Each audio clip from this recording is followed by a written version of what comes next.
कांची मंदिरों, रेशम और समयहीन इतिहास का शहर है। भव्य गोपुरम और हलचल भरी गलियों के पीछे एक कहानी है। कांची कभी बौद्ध धर्म का एक जीवंत केंद्र था।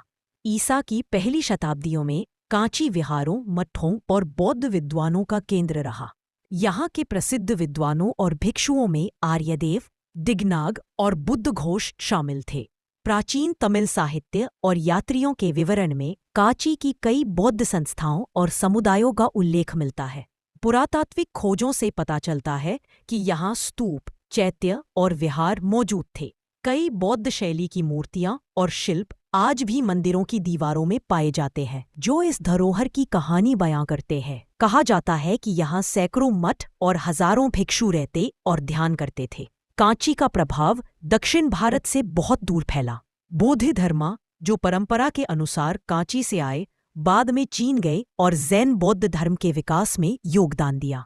कांची के भिक्षु और विद्वान बौद्ध धर्म को दक्षिण पूर्व एशिया तक फैलाने में मददगार रहे।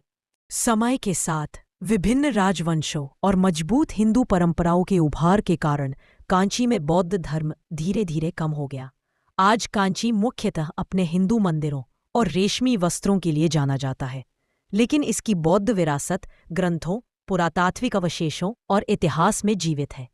इतिहास और आध्यात्मिकता के खोजियों के लिए कांची भारत के अतीत की परतों को देखने का एक अद्भुत अवसर प्रदान करता है, जहां विभिन्न दर्शन और परंपराएं साथ साथ अस्तित्व में थी।